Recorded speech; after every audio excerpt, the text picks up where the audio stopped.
Okay, I won't repeat the title again. Thank you for that, Marina. I'll just give you a little background into how we started off the project, or what motivated us. I'd been talking for a while about trying to do some kind of audit of our language students' ICT skills, and Tiziana had sort of noticed students, but surreptitiously sometimes, using their mobile devices inside the classroom, obviously not knowing what they were doing with them. So we thought it would be a good idea to try to find out what they were using them for. I'll point out it's still a work in progress. We'll be finishing off some more focus groups. We've only done the one focus group, unfortunately, but we'll be doing another one or two of those in January. Yeah. Okay. So this is how we've split up the talk. Starting off with definitions. This is important because in order to design effective questions, you have to be clear about what the definitions are. So I'll come to that in a minute. It's certainly not straightforward. Also, the literature review. Again, because the area is quite new, well, when I say quite new with smartphones, to use that term, there's quite a bit of literature on mobile learning in languages, so tasks that have been specifically designed for mobiles, often using text messaging.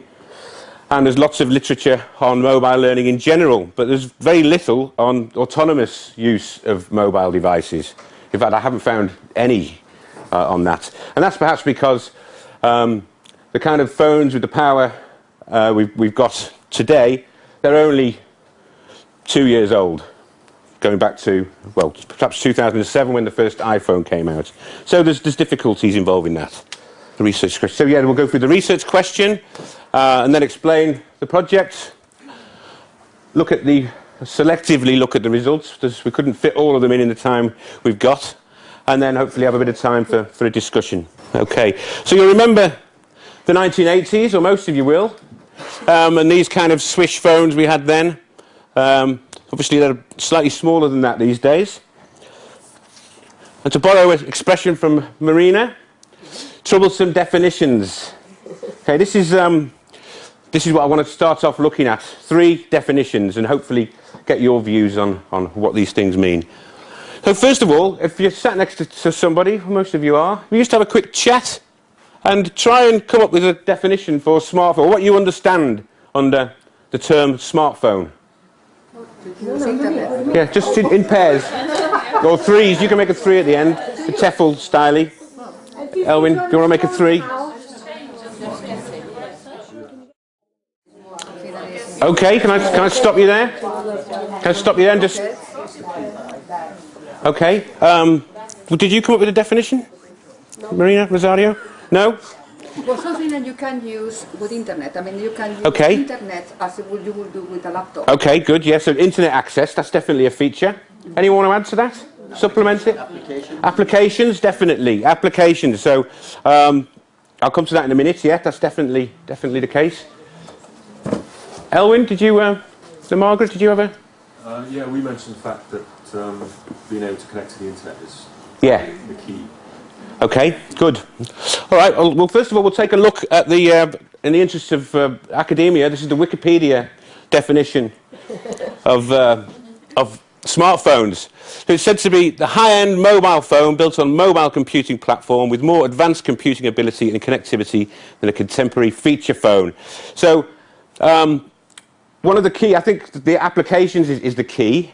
The feature phones, you can't download apps, Apple, Android, Symbian.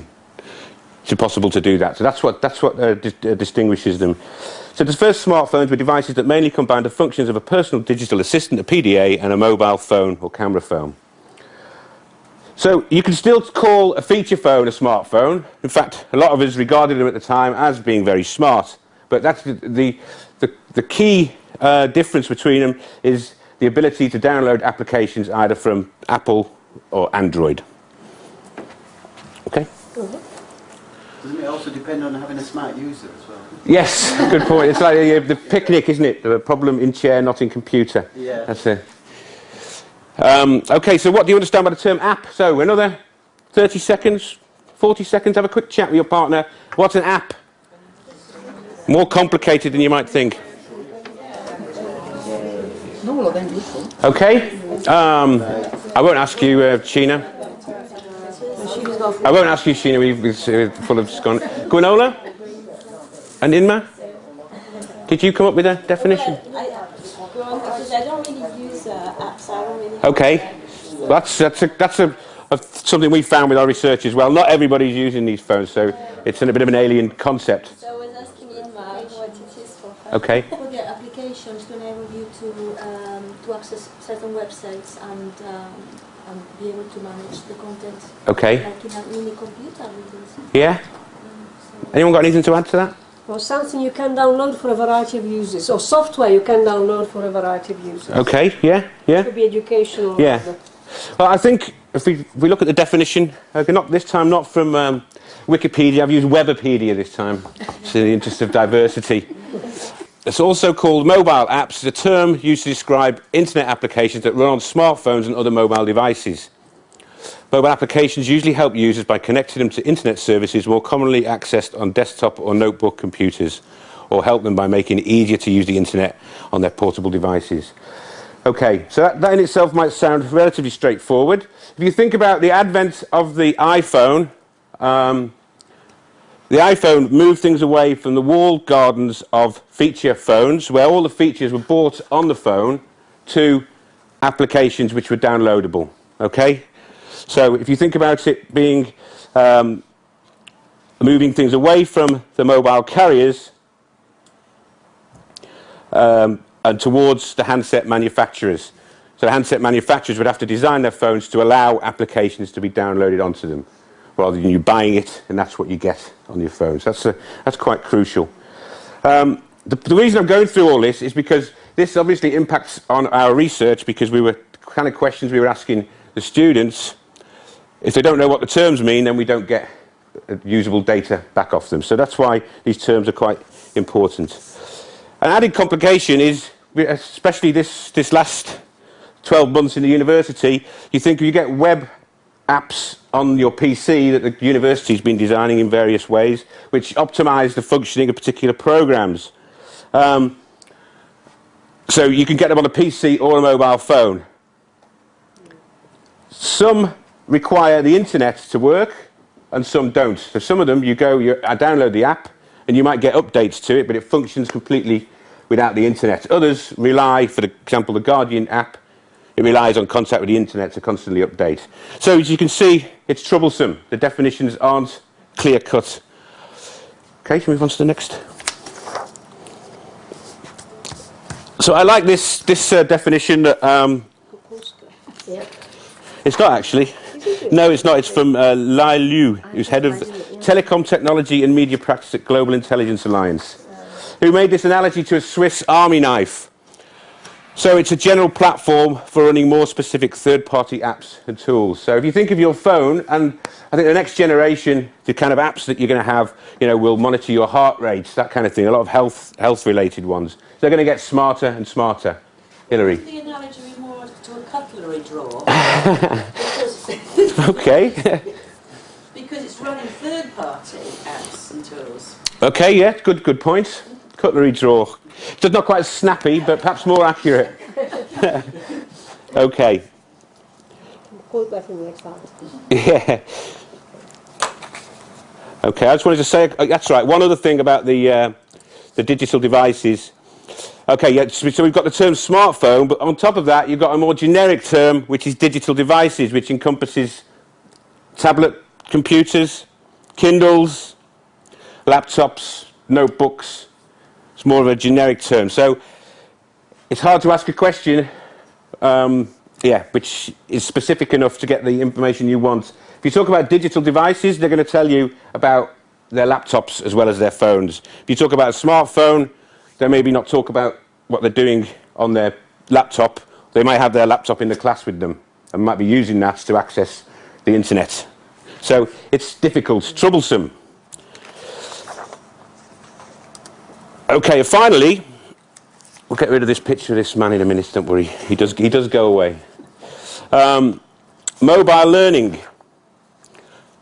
20 seconds this time. What do you understand by mobile learning?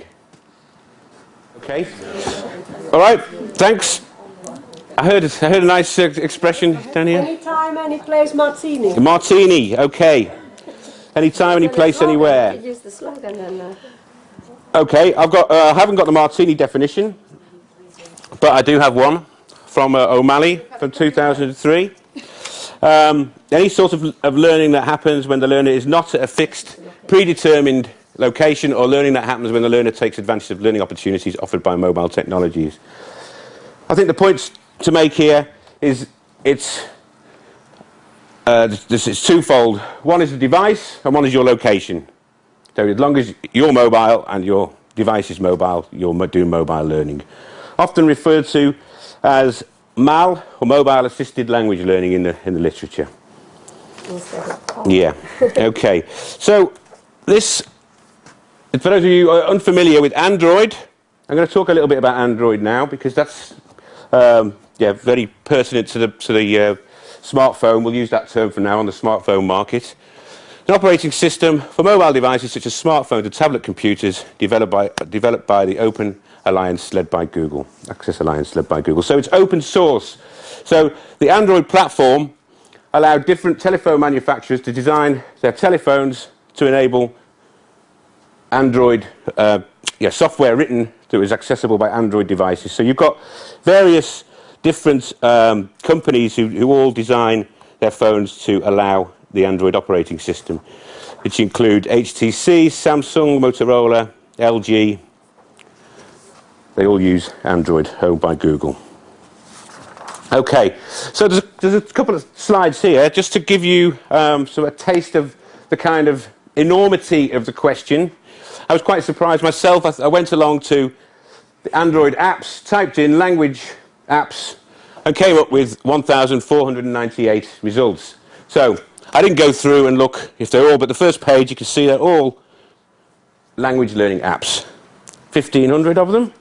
That was on Android. When I thought I'd hone this down a little bit and put Italian language learning apps, it came up with 1,000.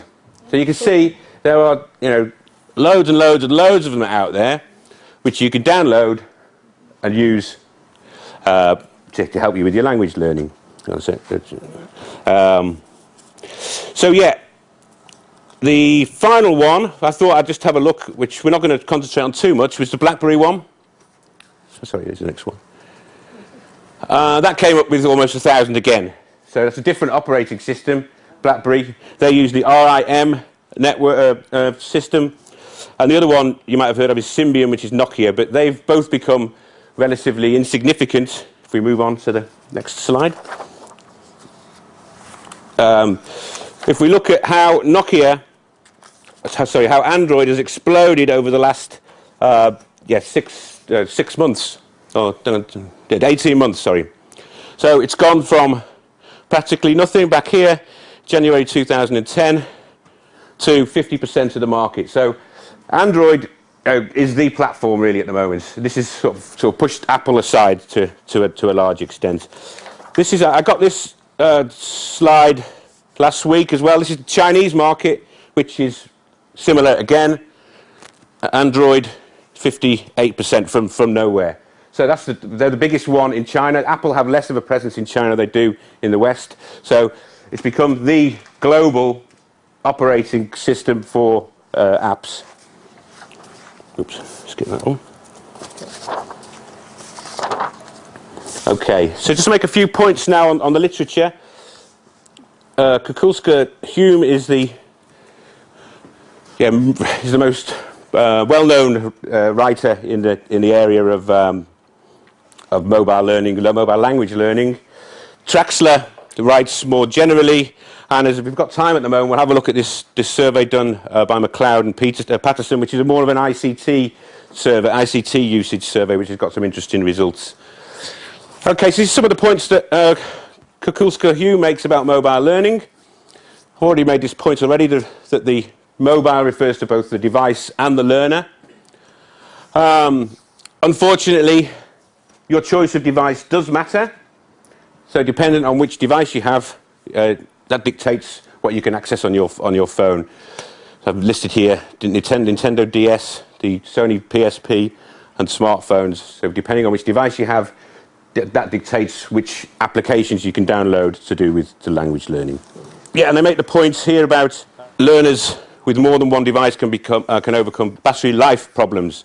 So that was one of the findings we got, and certainly from personal experience, the battery life on these smartphones is poor.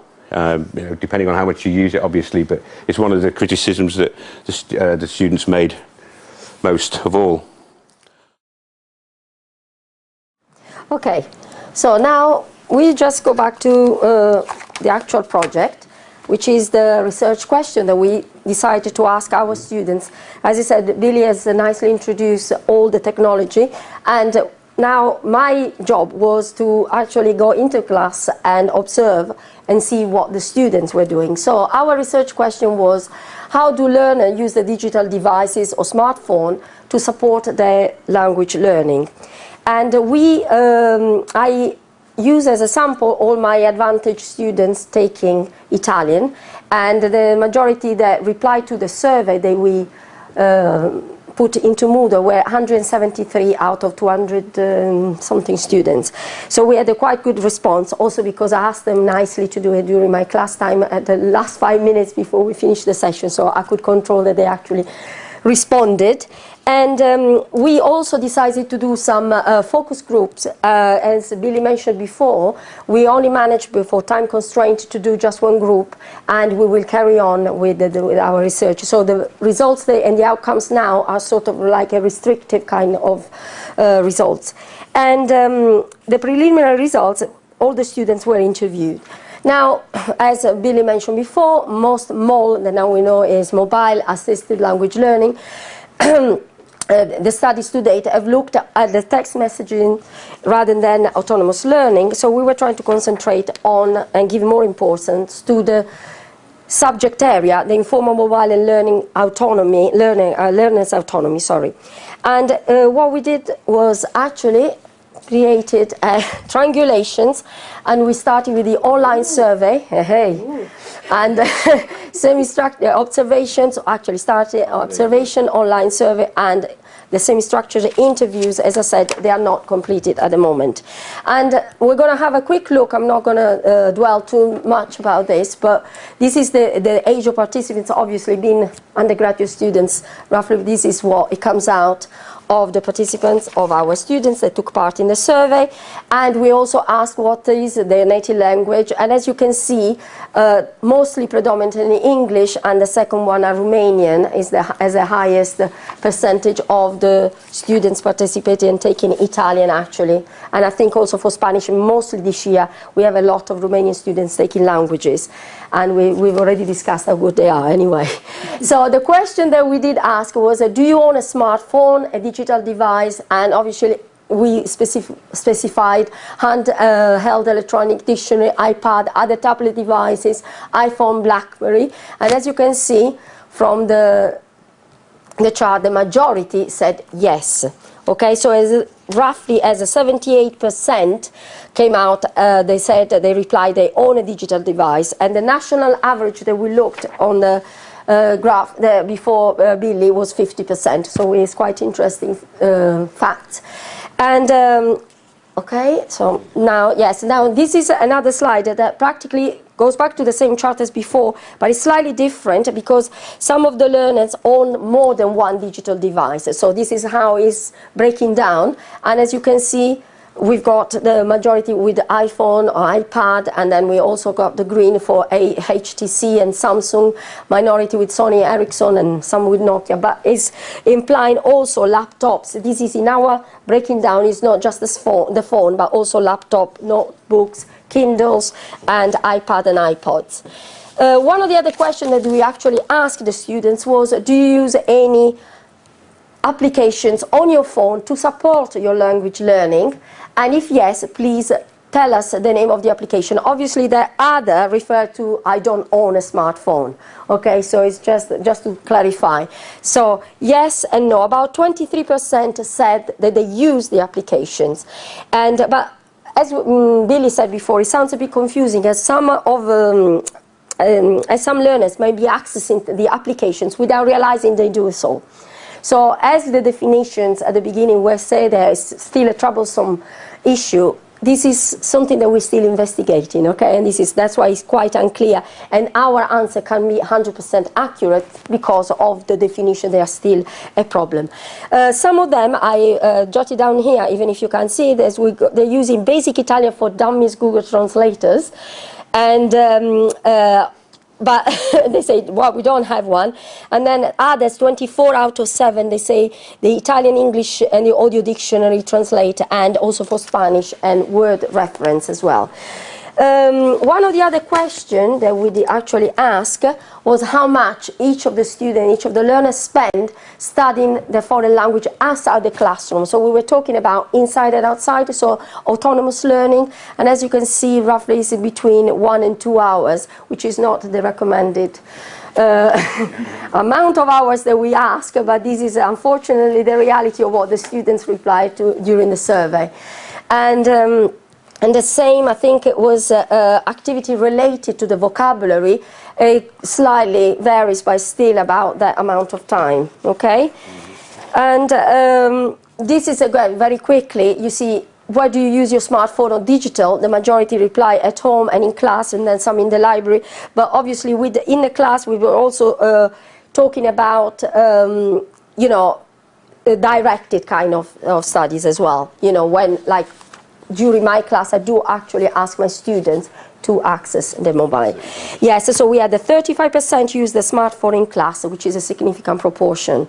Okay, and I need to say that during the observation at the beginning, my students were very reluctant to show their mobile, so they were using them underneath. And as Billy said before, we're not sure what they were using them for, and that's the reason why we decided to do this. And after I came really clear and open to my students about why I wanted to know if they were using the mobile, everybody just actually took out the laptop, the mobile, and they started saying, oh yes, I do use this. So they became really involved, and I said that it was during our sessions in the language, I was happy for them to have the aid of the apps, which they sound very pleased about it. So now the other one, I use a smartphone digital device, so they strongly disagree and disagree for listening to lectures, okay? This is about for listening, that was the reply. And also I use a smartphone or digital device for writing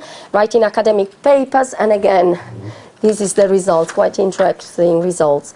But now the questions, we did ask about reading magazines, and as you can see, these are the results. Yes, so it's more popular for reading magazines and newspapers in general, okay?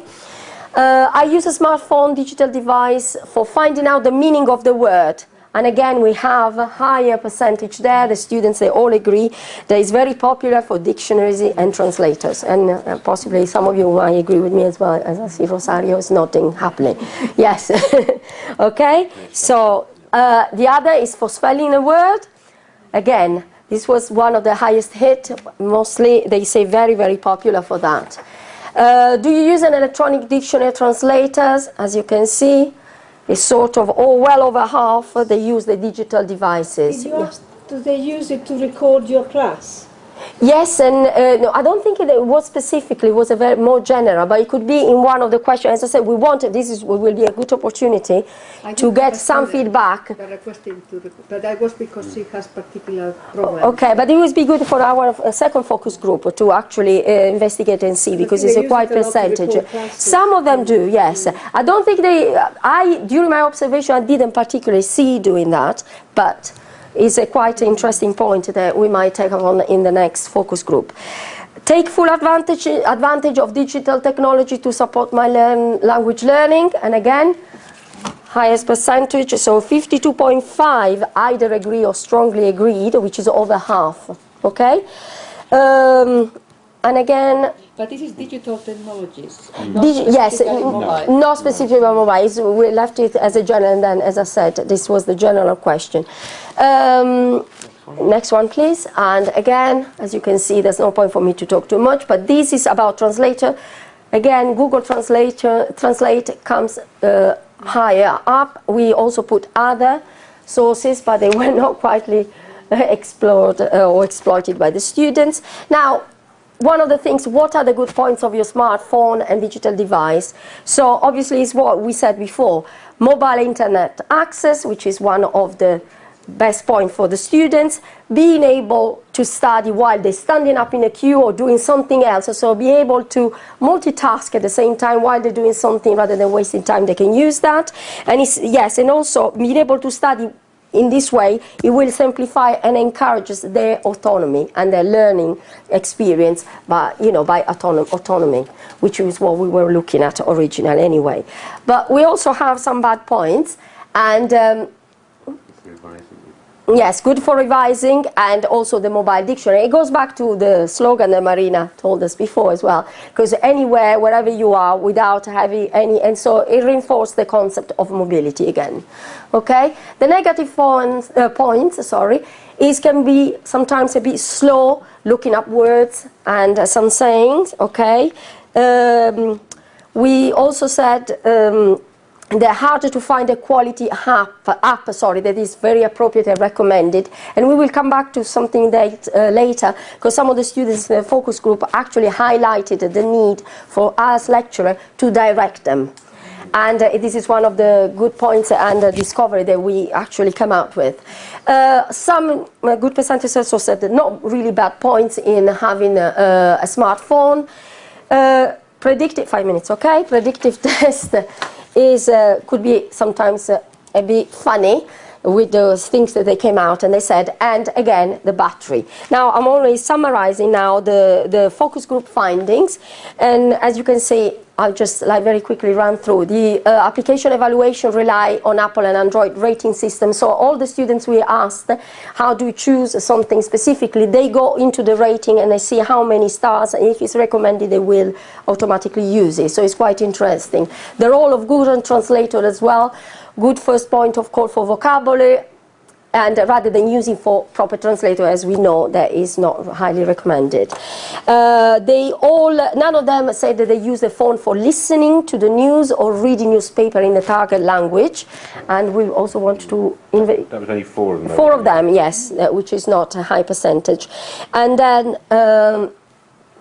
unanimous support for app linked directly to the course. And this is something that we put with a question mark, obviously asking to you as well, asking you, could it be a possible link with the virtual learning environment to have directly linked, something that we put a question because we won't refer this to you, yes, and a possible discussion, okay? So 3 minutes, okay, I can see the clock ticking there. And one of the usual is easy access, handy, very useful, again, mobile, but the battery power gets criticized again. And yes, and this is what I was saying before. This is come out from the focus group and the survey that they would like tutors in their specific course to recommend specific apps they can actually use and download. Oh no. Okay, and I'll just won't go away. Okay, so just to finish off, there's a quote by Knoll and by apps. Aliviso. Yes. We've been practicing that all day. So yeah, adopting... You can have another 5 minutes. She talks about adopting an evidence-based approach through scholarly practice and reflection, harnessing the powerful affordances of the technologies themselves seems a logical means of achieving this. We've missed a slide somewhere. Was it? Okay. Thank you. Yes, sorry. Thank you. Yeah, so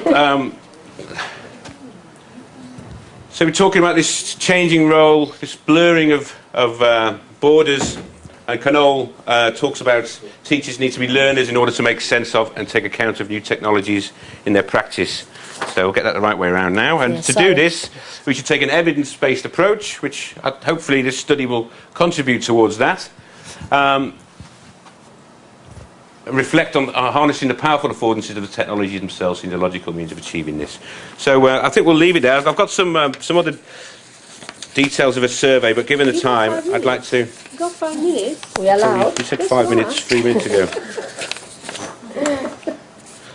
Go on. Okay, all right, I'll talk about this. So during the course of this, I found that a survey from McLeod and Patterson this year, who looked more generally at IT use on campus. I think it was in one of the Edinburgh universities. Then they had some interesting findings. They talked about anxiety. We haven't got it. I've hidden it. Yeah, that's what I Okay. I'll just read through this for you then. So they talked about some students claim to be able to do most routine maintenance tasks, but a worryingly high number did not know how to carry out backups. An interesting finding was that a lot of students now own laptops, but only a small number of them are prepared to bring them onto campus. Interesting. Perhaps that's to do with the weight. If they're not, I don't know. Something for discussion, perhaps. There's one more thing I wanted to say. Oh yeah, interestingly, 64% of students claim to use Facebook for academic purposes. I thought it was a really high statistic. 64%.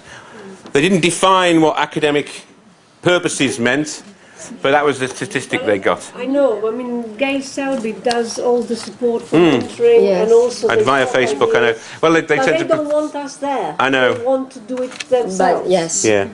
Well, I encourage them to look into Facebook to just put it on the support table. the presentations, where the workable presentations on issues. Okay. So yeah, that's the end. Yeah. So we'll now move to a discussion for the remaining. And then some of the references. Move to discussion, but as we have some students here, I was wondering, we have some expert students who are users of mobile technology and also studying on the MA in ELT. I wonder whether we should turn it around. If the students expect us to recommend apps, I'm useless, I don't use apps, I never will. So, couldn't we ask the students to recommend apps to each other for language learning? How do you use any? Sorry if I put you on the spot. But I just use like electronic dictionary. okay. Which is the same. I don't use any others actually. Right. I don't know if so. What Do do you you use think any? of the electronic dictionary you've got? Mostly I just used it to find the meaning of the word. This is what we're doing. That's the most popular app, Not the electronic dictionary. Alright. Has there been any research, I mean I only came halfway through there, but is there any research that to show if having a handheld dictionary, a mobile dictionary, the dependence factor of the students becoming more dependent on the dictionary and not using their knowledge to read round a text, for example, to look for the gist? I'm sure Hillary's probably written about that. Electronic dictionaries, but I mean that's always been the argument about book dictionaries as well, and I don't think they're more mobile. They've got it more often, and they're more dependent on translation rather than using their other knowledge. I don't know. I mean, most of the literature on electronic dictionaries has been about the quality of the electronic dictionaries themselves, That'd be quite interesting. which is very poor, which is poor generally. Yeah. You know. There are for all kinds of reasons, but I mean, teachers in questionnaires, teachers always say they're too fast. You look up too fast, therefore you don't remember. Yeah. But there's no actual empirical evidence for that. Right. Okay. Can we just come back to this? I mean, the most surprising result, I think, was just how many apps there are available. So it's an interesting question, really, whether we should, as teachers, have some knowledge of them and how they work. Well, the thing is, Billy, if we want to do that, we need to have these mobile devices ourselves. No, true. We don't really as a department. We've got desktop computers, a few laptops, but we don't have that. We should all have mobile. But I like your style, Mike. We'll put that on an email. Maybe we should have them wired up. Yeah, true. Well, yeah. Of course, there's no obligation for anybody to have a smartphone. But I was just to make the point, because when we asked them quite clearly, didn't we? We said, well, how do you make a judgment for them as students? You've got all these apps to choose from. How do you make a judgment on which one's the best? And they said, they would look at the Android star system and they'd say, well, if there's 60, 70 people who've all rated it, it comes out as 4.5. I think it's very chaotic though, isn't it? Yeah, of course it is, yeah. This is in, and then somebody says, oh, this is a good app, and it all switches. And that's like, it's just like the web really, you know, it's very chaotic. Well, it's You can't predict the Yeah. future. So we could recommend one today, and then in 6 months' time, that might be out of date and something else. Alternatively, we could perhaps look at creating our own apps linked into our course, which big job, but would be perhaps the way forward. I don't know. I noticed there's a app available for Moodle 2, which is the next one. I think we'll move to. Well, it probably won't be next year, the year after. Not for 1.9, which is the current one we have, but the opportunity to access that as an app on your phone would then link in with the VLE as a start. You'll be able to access Moodle on your phone. So you can do that anyway, but it's not designed. The thing about the apps is it optimises the screen, so how you experience it. That's one of the key elements. I was at the Teaching Assessment Learning Committee, and in some subjects like law and economics, they're buying the Pearson books. Pearson books give access to a world of apps for education, like quizzes online, and they don't need to reinvent and write all the quizzes for law and law ones have been designed by Sukninder, so he's making loads of money. But the ones for economics, for example, apparently are fantastic. Got a bank of 400 quizzes for economics, and I wonder whether we could explore what is already out there, available as quality educational apps. I went to the symposium last year. There was that company, Stella, setting up an evaluation of apps, and they were setting up their own. Okay. So there is already somebody evaluating languages apps, but as Mike says, they change so fast. Yeah. It's impossible. Well, I mean, the whole thing changes so fast. I mean, 2 years ago, we wouldn't be having this conversation. It's a relatively new phenomenon, hence the lack of literature on it. But it's an interesting one. You know, do we look for some kind of harmonisation for... How difficult is it to create an app? I mean, let's say if you have a website, and we put our stuff online on a website with interactive activities or whatever, how easy... What would be the next step to convert that into it's something I've not explored. I know it's a particular. Yeah, you need a programmer to write within write within the Android code. Dean probably knows more about that than any of us put together, to be honest. Well, the university has a bid going on now, interesting commercial apps, and they invited all of us to submit ideas. So we did, and then they said they ditched it, didn't they? They ditched the project, yes. Yeah. So we submitted ideas and it was ditched. I don't think they ditched it. They're going to come back to it. I did have a okay, thanks. I did have a conversation with because we submitted at least 2 from the department, and they said that they'd gone to Madeline with it, and she'd sent them away to get more information. So it wasn't ditched. But I think there was a call after that, which was looking at commercial apps and with nothing to do with teaching and learning, which I thought was quite interesting for a university. Another question, Billy, is what's our strategy? Are we encouraging students to use these actually in class as a teacher? Because people have been saying, how can we get these mobile phones off them? Yeah, I know. Well, this is precisely flies in the face of that. In a language classroom, you know, the question is, should we be encouraging them to use it, or should it be banned? Classroom, or is it a literature classroom as well? We looked at Italian learners, so this is our experience from that. Yes. I mean, bearing in mind there's a faculty ban unless they're being used for pedagogical purposes, which obviously we found out that they were. Yeah. But they were doing that in spite of the ban, if you like. It does seem to be a lot of dictionary-based stuff, though, doesn't it? Which is...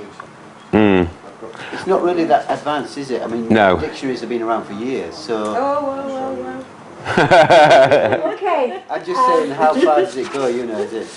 Keep the fly off the scones. There's a fly coming round the scones. Sorry, can I just ask for one last comment from Billy and last question, but then we'll have to come to a close because some people are teaching and some other people have to stay for a meeting. So any last comments or yes, Alison? Is it possible to make our own app and do you know where to go? Because we did look into it, we had this email come through, and then you thought you might contact somebody independently. Yeah, I haven't done that. I think it's something we're going to look at as a department. I was chatting to Hilary yesterday about designing one for something else, but it's certainly something I'd like to explore further and look at how we can do that. But I don't know that's on the technical side too much about it. Can I just say, for some master students here, this could be also a nice little dissertation project cloning what they've done, but for masters. what would be useful in terms of apps for language learning at higher levels or for teaching. So just another idea.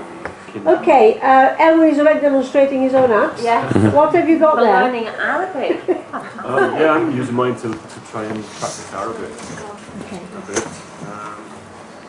Does it speak? Is it speaking and listening as well? Is it voice recognition? Yeah. Oh, I haven't used it for speaking, but I use it for listening practice. And I've downloaded Yeah, that's what we found. my first Arabic reader through Kindle. Flip through the pages and practice reading Arabic. Which is And that's what we've got from our fundings as well, exactly. So it's either the reading or, yes, or the translators or word reference, yeah.